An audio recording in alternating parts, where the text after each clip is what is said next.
it takes a church, what comes to mind? Community. A group of people with a common purpose. Community. It's kind of like a big hug, like a warm hug. It's a place where I can come and feel like myself and be able to express myself and tell others, hey, this is where I go, this is what I do. I'd love to see you there. What are some common misconceptions that people have about the church today? Churchgoers are judgmental. Their past sins and shames, won't be forgiven, and people will hold it against them. That it's a place of perfect people, because that's not true. We're all sin monsters. If you were to describe church to someone that had no context whatsoever, what would you say? Another form of community. We have communities in cycling and endurance sports in this town, and there's a million different communities you can find, but I would say this one is probably the most healthy community that you could be in. Let me ask you this. If the church were acting like a supportive village, what would that look like? If there's a need, we fill it. A ton of grace, a ton of forgiveness, because everybody's going to mess up. It's a group of people that are there to lift you up when you're down and to cheer you along when you are, on the mountaintop. I think it's just having that group around you. It Takes a Church means it takes everybody here to make this an open place for people to come and find Jesus. Well, good morning. If you are a guest with us today, welcome to Grace Valley Church. My name's Andy, and we are in a series called It Takes a Church. So the last several weeks, we've been going through different sections in the book of Acts, talking about what is called the church, what it really means to be a church. And you've been using this fun little rhyme that we learned when we were children. It goes like this: here's the church, here's the steeple, open the doors, and there's all the people. And we've been talking about this whole reality that church is both a place and a space, but it's also a group and a gathering. It's the gathering of God's people. In fact, the word in Greek that's used to describe the church is the word ekklesia, which means a group of called out ones, called out people. And what are we called out from? We are called out from the world, out from sin and darkness, into a relationship with Jesus that is defined as being in the light, living a different kind of life, a new creation life. And because of that, we're called to live a little differently, to look around and live a little differently. And so part of what we're talking through as we go through this are some of the ways that we can be a church together. And so if you have your Bibles, open them to Acts chapter 12. That's the book of Acts chapter 12. As you're turning there, I want to ask the question, have you ever felt hopeless?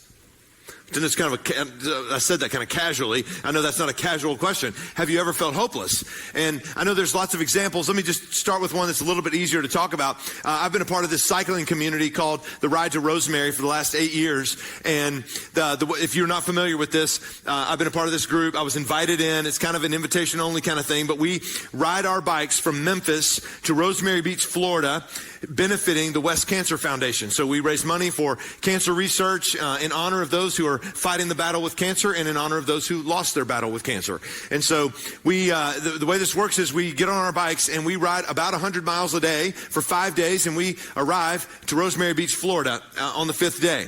And it's been an incredible journey. When I first agreed to do this, I had never been on a road bike in my life. And so I was introduced to this very quickly, and I had 4 months to train. And so I will just tell you, don't try that at home. It's not easy to do. And so I had to get trained up. I had to learn how to ride a bike, had to learn how to ride in a group of people. And what I learned is when you're in a group, we call it the peloton. The word peloton means a group of cyclists. And when you're in the group of cyclists, there are some rules you have to follow. And one of those is when you're moving, you can't just stop when you're tired. And so there's this negotiation that starts to happen inside of your body where your legs are yelling at you, stop, but you know mentally you're not allowed to.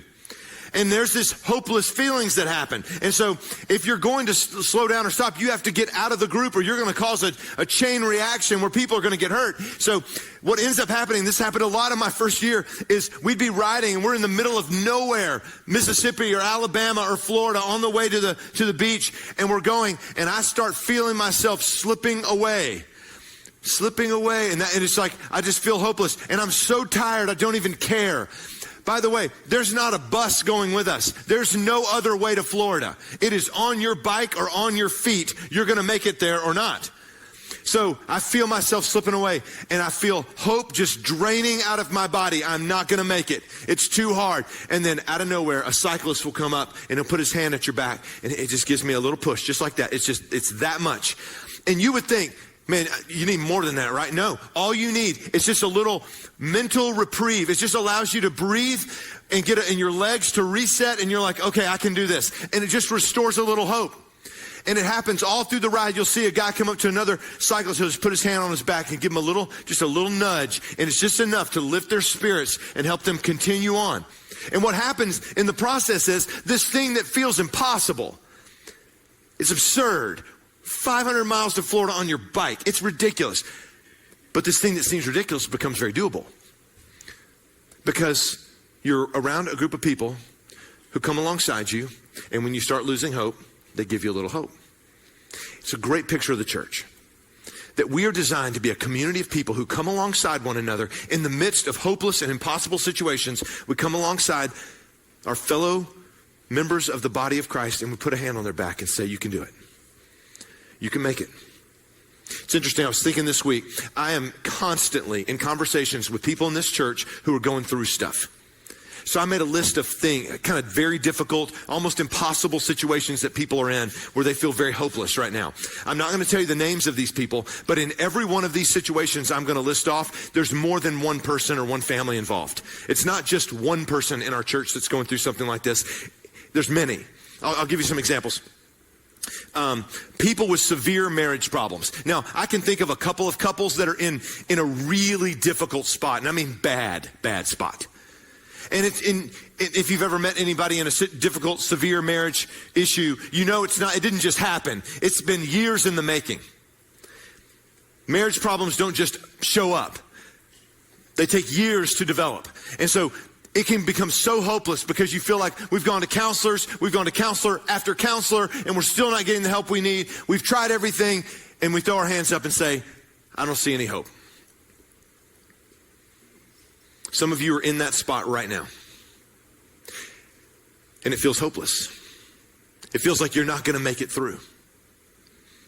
There are people in our church who will gladly come alongside you, and they want to put a hand at your back. See, we need to be in groups so that we can understand that there are other people who've been through what we've been through. See, I could also tell you the names of couples who've been to that really dark, dismal place in their marriage, and they made it through. And not just survived it, they thrived through it. And their marriages today are marriages they could have never fathomed back when they were in that hopeless place. But they've made it through.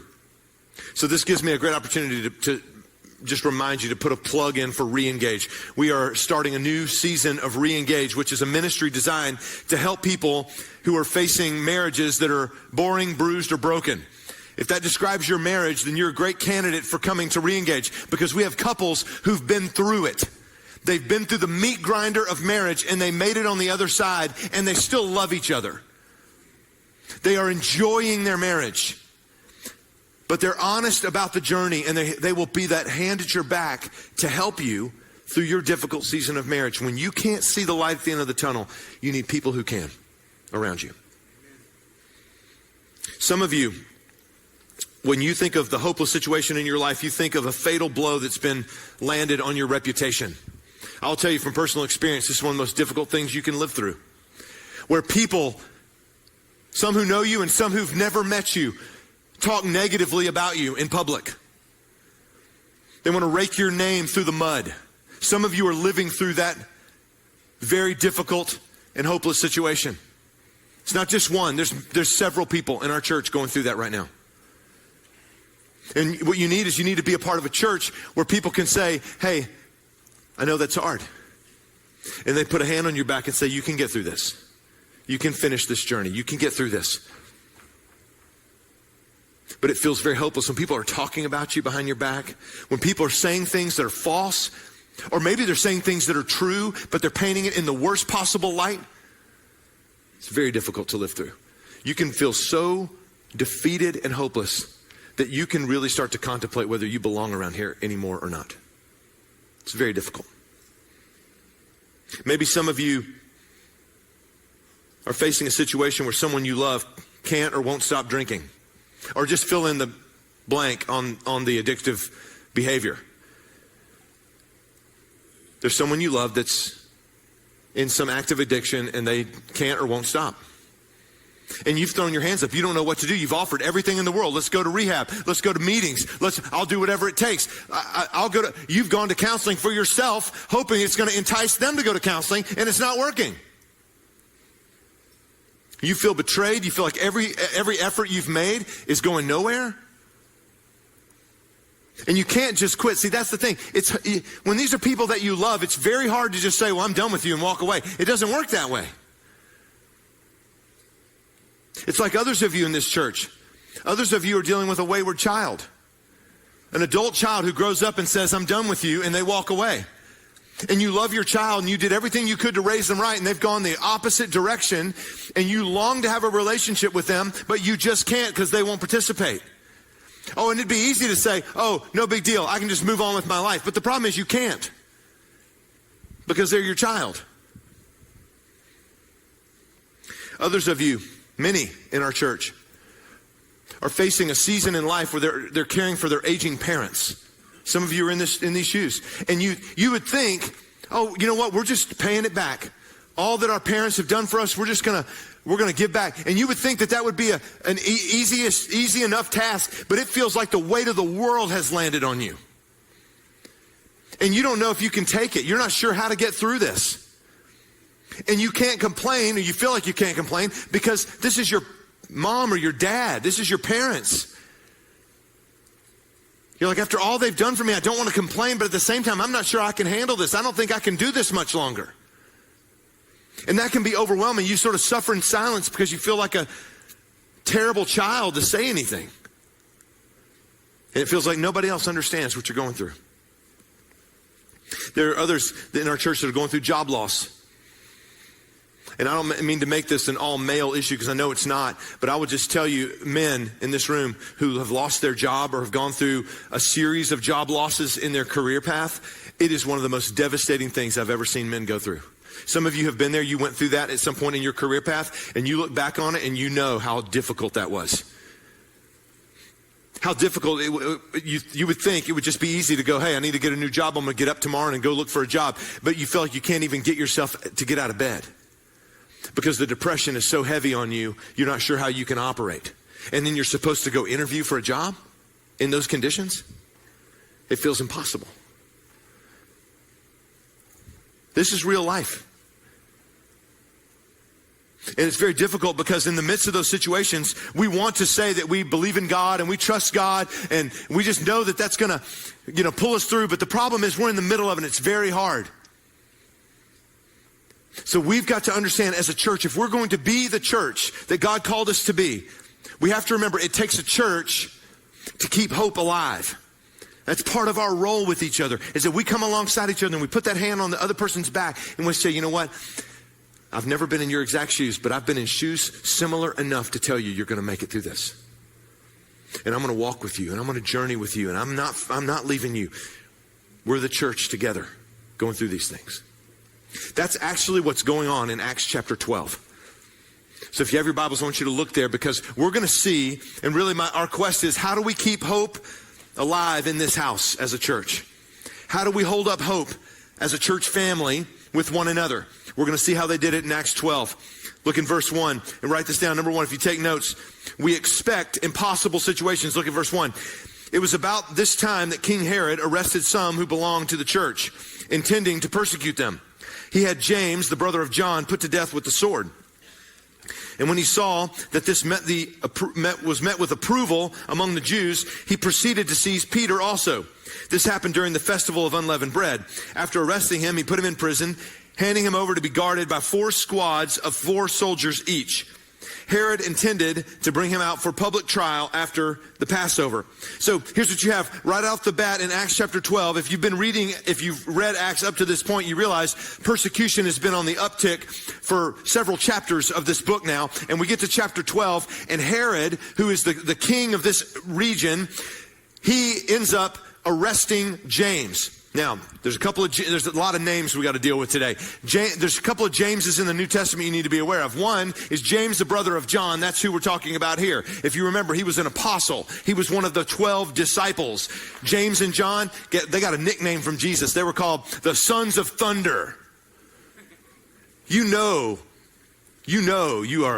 made it when Jesus gives you a nickname like that. Like, that's pretty sweet. The Sons of Thunder. So this is one of the primary guys.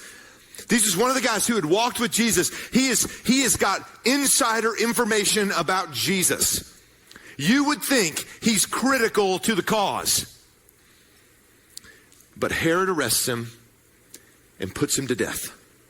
See, Herod was over Jerusalem, Judea, and this part of the world in terms of Israel. In fact, the Herod who's over this area in Jerusalem was known as the king of the Jews because Rome was the greater empire. And Herod actually worked for Rome, and Rome had one value system, Pax Romana. You have to keep the peace of Rome at any cost. So what they would do is all of these leaders that were spread out all through the Roman Empire were given different areas to govern, and they were told, you must keep the peace of Rome. Now, the Roman Empire was allowing the Jewish nation to exist as sort of a sub-nation under the Roman Empire. They could operate according to their customs and laws. They could observe all of their celebrations and religious feasts. They could do all of their stuff under Rome so long as they're not a disturbance. And so what happened was, when Jesus came on the scene and Christianity began to explode, as we read about in the first few chapters of Acts, not all these, but many of those who were Jewish become Jesus followers. And so it starts to look like a disturbance in the empire. So Herod at this moment says, I've got to squash some of this chaos. So he goes and grabs James. He kills him, and he sees that the other Jewish leaders approve of this move. Because as you know, the Jewish leadership at the time did not like Jesus or his followers. They wanted to squash this whole thing. They were in partnership with Rome on the persecution of the church. And so Herod was like, I like it when people cheer for me.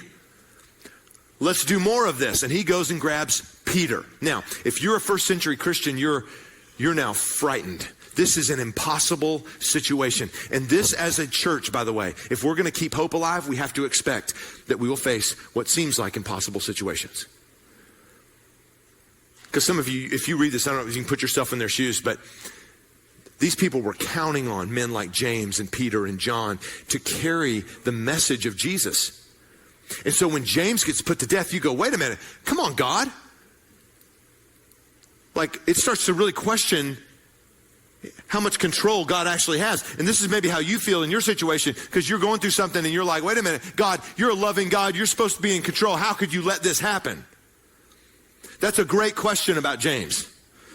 I mean, come on. He's one of the leaders. He's one of the top dogs.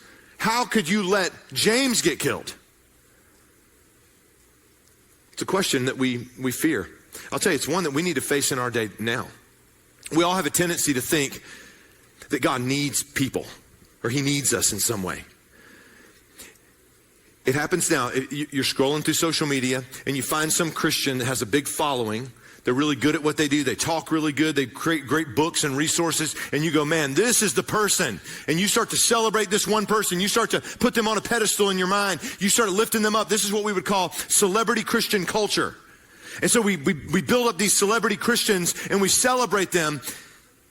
And it's a very dangerous game, because we start to think that God can't do what he's going to do without them. I'll just tell you, James, his death proves God does not need any of our help. He doesn't need any of us. We are all expendable in the great movement called Christianity. Hey, we're 2,000 years removed from James. Guess what? He died. So did Peter. So did John. So did Paul.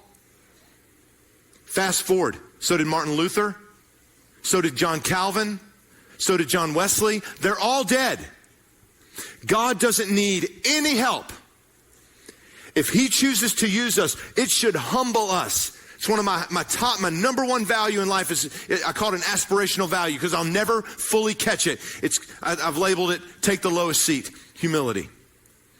We need to be humble people under God's leadership. We need to know he does not need us. Take the lowest seat. I would warn every one of you, beware of celebrity Christian culture. Don't trust it. Don't trust it at all. Don't trust it. God doesn't need anybody. You're like, man, look at this great person, what they're doing, all the stuff they're doing around the world, all the stuff. Don't believe it. God doesn't need any help. It's proven right here. One of the primary people in the early church was taken out like that. And so the early church, they're struggling. Hey, Peter must be next. Now, we're dealing with the Herods. Now, let me explain the Herods a little bit because these are names that can be confusing. I want to just give you some bearings, especially regarding the New Testament when it comes to the Herods. There's not just one Herod. This is a family dynasty, and it's a bloody dynasty. So there are 4 Herods I want to talk about this morning that I just want you to be aware of. There's Herod the Great. That's the first one you remember. That's the one who was over Jerusalem and Judea during the time of Jesus' birth. He was the one who built the great Temple Mount. He was the one who built Caesarea, the great port city. He was the architect builder, Herod the Great. He was so jealous because there was this child to be born in Bethlehem that they were calling the King of the Jews. Remember, he tried to sway the wise men, the 3 magi, to give up the location of the child so that he could go and quote unquote worship him, which really he was going to go kill him. And so he finally puts it together. The Magi outwit him, and he finally puts it together. And then he has what is now history is now recorded as the massacre of the innocents. He goes and has every child 2 years and younger killed in the Bethlehem area in order to wipe out what would be this child that was prophesied to be the King of the Jews. That's how arrogant, that's how jealous and envious he was as a human being. He was so narcissistic, he thought everything had to be about him. So that's Herod the Great. Well, then you have Herod Antipas. He was the son of Herod the Great, ruled in the same area. He was the one, if you remember the story, he beheaded John the Baptist. John the Baptist called him out publicly because he had stolen his brother's wife and made her his wife.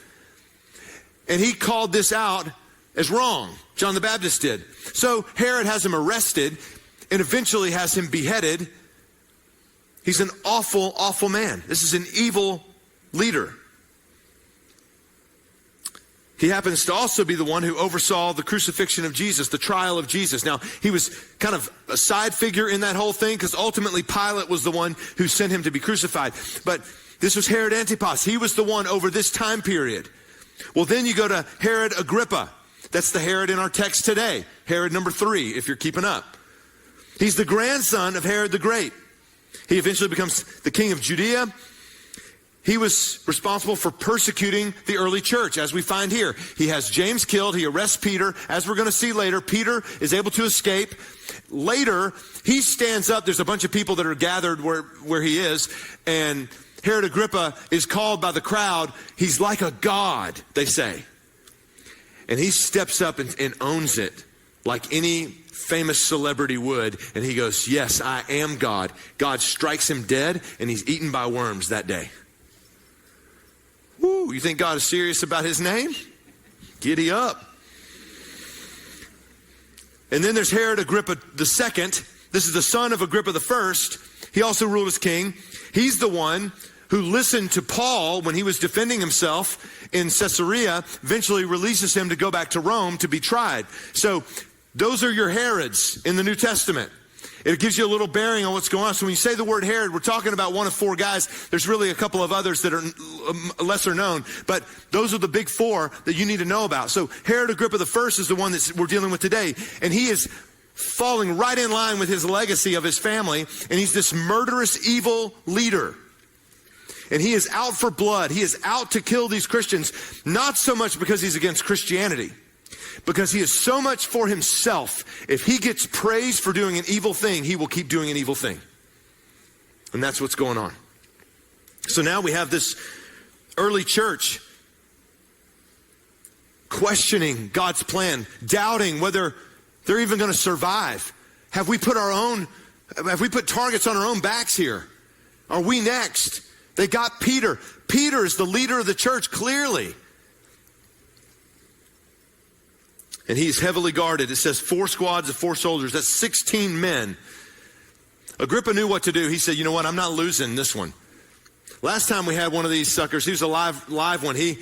We put him in a tomb and he didn't stay there. So we're gonna double them up here. We're gonna put 2 guys chained to one chain to this arm, one chain to this arm, and 2 at the door, and we're gonna rotate them 4 shifts a day. 16 men in charge of guarding this one guy.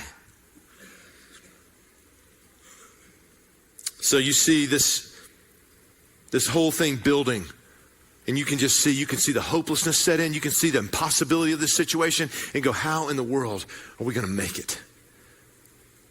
How are we going to get through this? See, some of you are feeling that today. So number 2, how do we keep hope in this house?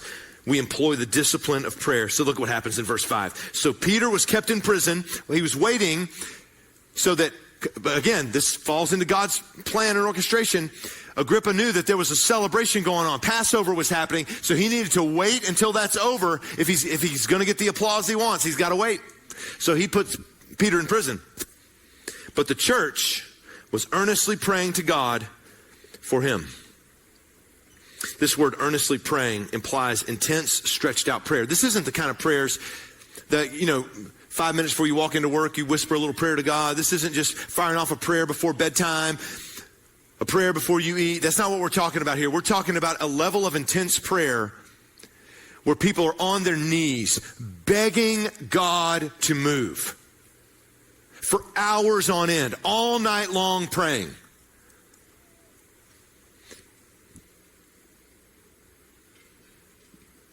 W.A. Criswell says this great quote: the real battlefield where decisive events of time and history are decided is in the faithful group of followers of the Lord who are down on their knees praying without ceasing to God.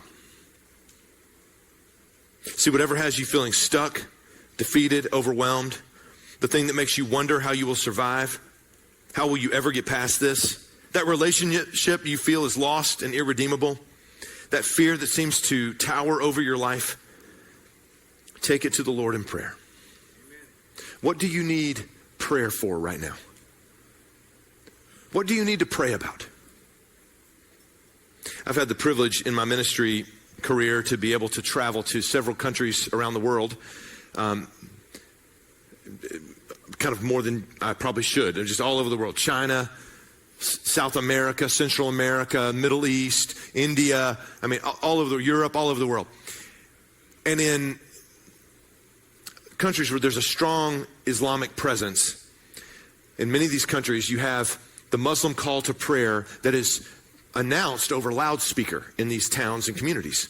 So there'll be this big light pole essentially with a big speaker on it or several speakers on it, and they will play a recorded person calling Muslims to pray 5 times a day. And you will see it happen. You'll see the movement in the crowd. People will start to move towards a place to pray in their homes, or maybe some of the businesses have like a back room where they can go and pray. Some will go to the mosque to pray, and they have this call to prayer. See, and I think that's interesting because we as Christians, we believe very differently. We don't have to wait until a set time to pray. We can pray anytime, all the time, and anywhere. We can pray. That's one of the beauties. See, there's nothing that stands between us and God. We don't have to aim our bodies in a certain direction. We don't have to take on a particular posture. We can pray any way we want, anywhere we want. It's an incredible privilege that we have. We don't go through somebody. We don't need to talk to a priest or some mediator. We go straight to God. Isn't that beautiful? That's what we get as people who love Jesus and follow Jesus. We get to go directly to him in prayer. But here's my thought. The discipline of prayer is something that we need. And I wonder, we don't need a call to prayer 5 times a day, but I think some of our hopeless situations are enough to equate to a call to prayer.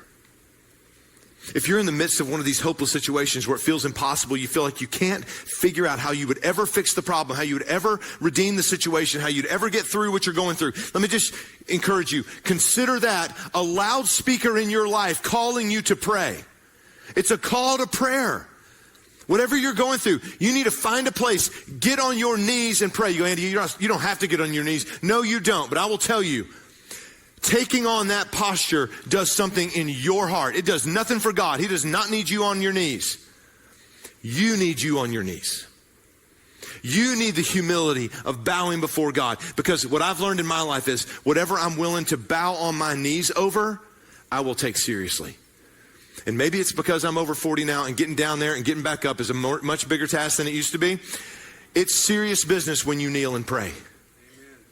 And I would urge some of you to say, you know what? I've whispered prayers to God. I've said a few prayers to God, but I've never been earnest in prayer, diligent in prayer.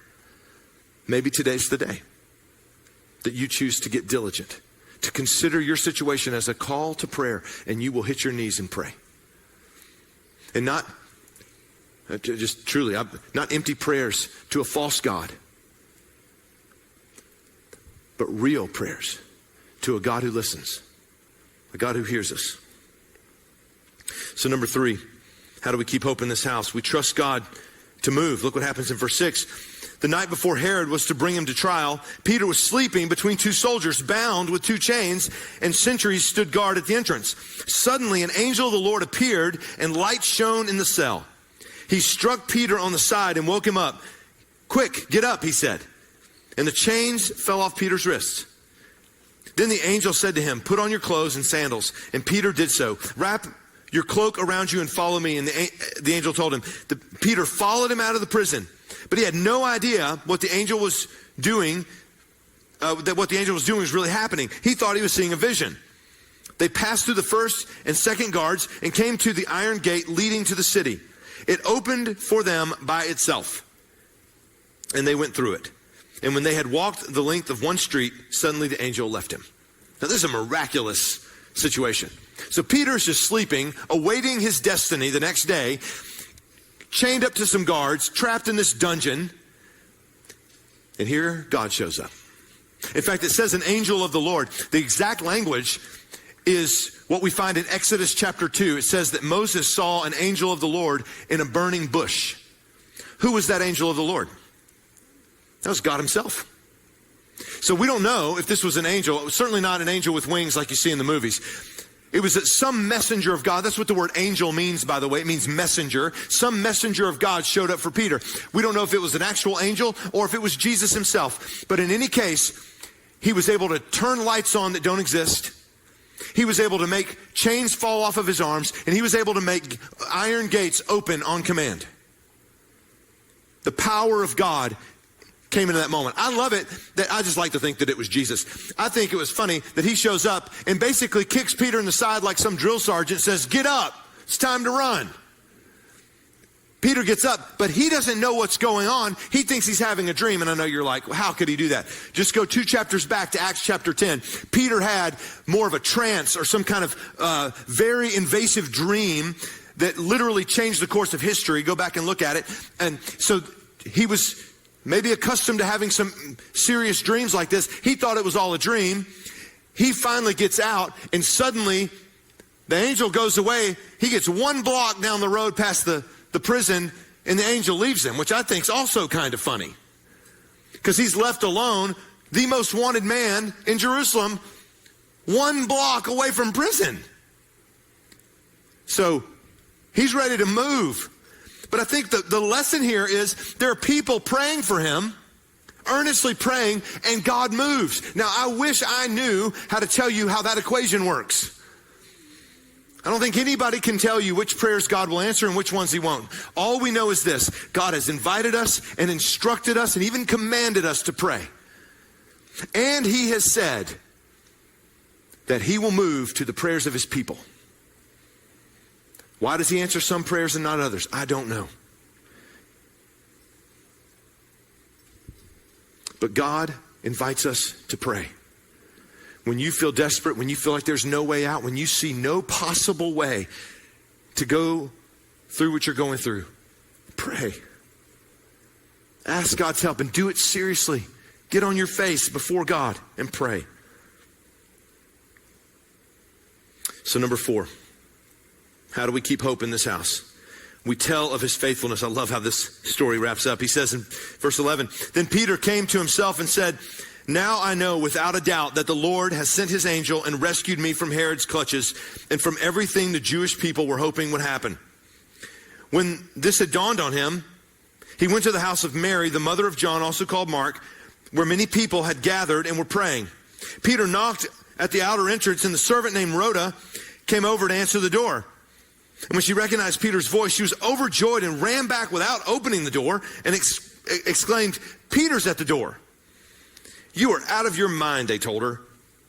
And when she kept insisting it was so, they said, "It must be his angel." But Peter kept knocking, and when they opened the door, they saw him, they were astonished. Peter motioned with his hand for them to be quiet and described how the Lord had brought him out of prison.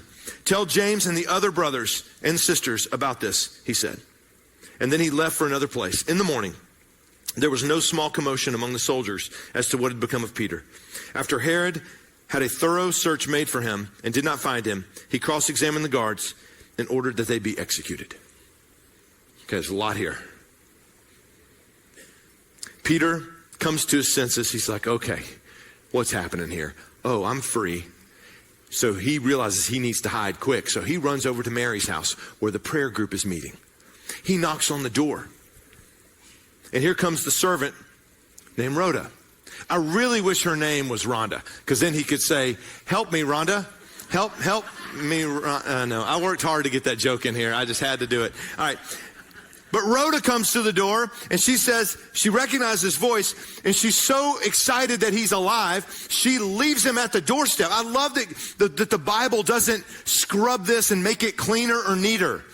This is real life, what's happening. This is actually what happened. She just leaves the most wanted man in Jerusalem on the front porch and runs back to tell everybody. And then after all night praying, their response is, "You're crazy." Now, this is important, because don't we feel that way when we pray? I just want you to know it is absolutely normal for you to doubt, even though you begged and prayed to God to change something. It's normal. Even these faithful men and women, some who had been with Jesus, they're praying, begging God to move. And when there's a sign, maybe, that God has answered the prayer, they look at the girl and say, "You must be crazy. You're out of your mind. He's chained to some guards. He's going to die tomorrow. Like, this is over." See, some of you are there right now this morning. You feel like your situation is over. It's funny, I talked about marriage issues up front, and I said, you have no idea what God will do. And a man came down and prayed with me in the first service. I kid you not. He came down and he said, "Andy, 3 years ago, you prayed with me in this very spot." I said, "Man, you got to remind me." And he told me his name, told me his wife's name. He said, "I asked you to pray for me that we wouldn't get divorced." He said, "We got divorced." I was like, "Oh, thanks for that. That's good. Appreciate that." He said, "But God kept working. And we are back together and we're remarried now." Amen. And so I'm telling you, when you see that there is no way through and you see no hope, see, that's not how God sees it. That is not how God sees it. There is some path, some way, and we have to trust in God that he will move. And so Peter shows up as evidence of God's answering of prayer. And I think part of the problem is we don't see answers to prayer, honestly, because we just don't pray. That's why we don't see more answers to prayer, because we're not really praying. Oh, sure, we're thinking about it a lot. We're consumed with our thoughts about it. I know you're thinking about it. I know you can't stop thinking about it. But that is altogether different than getting on your face before God saying, "God, I have to have you move here." But I love the honesty. They were like, "I think you're crazy. There's no way he's here." And they finally agree, and they say, "Well, and maybe it's just his angel." Now, I want you to know this, because people will ask me this after the service. I'm going to answer it now. No, I do not think human beings come back as angels. I think this was a superstition in this day. I think they were trying their best to try to explain what they were experiencing, and their best idea was maybe it's Peter's ghost. I don't think there's a ghost. I don't think we come back as angels or anything like that. There's nothing in the Bible that indicates that that's the truth. But they were trying some way to figure out how to explain what Rhoda was talking about. They finally go to the door and see for themselves, no, he's here and he's in person. And they were so excited, they start getting loud, and he's like, "Be quiet, they are after me. Like, you're giving away my cover." And so he makes them be quiet, and then he gathers them for just a few minutes, and he says, "Be sure and tell James." Now, the other James is dead. Who's this James? This is James, the brother of Jesus, who would be the pastor of the church in Jerusalem. probably the most persecuted church maybe of all time. And he was no doubt discouraged by what had taken place. And he says, make sure James and the others know what happened tonight. Why? Because we need stories of God's faithfulness to strengthen our faith. We need stories of God's faithfulness, like that hand on our back saying, there's hope, there's still hope. God's still working. We need to be reminded God's still working. We don't need to give up hope. That's how we hold up hope in this house as a church. We've got to tell the stories of God's faithfulness. For every one of those illustrations I gave at the beginning, for every situation that's a marriage issue, job issue, you name it, every one of them, there are people in this church that could tell of God's faithfulness all the way to the other side of those exact same situations. That's why we have to tell the stories. We have to keep testifying to God's faithfulness. We never truly run out of hope. Now, the end of this story is really pretty ugly. Herod realizes that his soldiers have lost their prisoner. He has them cross-examined, and in the midst of God performing this great miracle, 16 men are executed. Yeah, that's hard to swallow, isn't it? In the midst of something that is undoubtedly the provision and the miracle working of God, still, this evil man rules. Still, this evil man takes life. So, even though God's at work in your situation, the whole thing may not be solved yet. It may not all go away in one fell swoop. You may still have to deal with other things going on in your life. You most likely will. But when God answers a prayer, it just restores enough hope to keep us trusting, even when there's still more darkness yet to face. Here's what I'd like to do today. I know that there are many in this room, many, that are going through situations that you would say are nearly impossible and maybe completely hopeless in your mind. And I know in many cases, I've been there too. It feels so overwhelming and so hopeless that you just quit praying.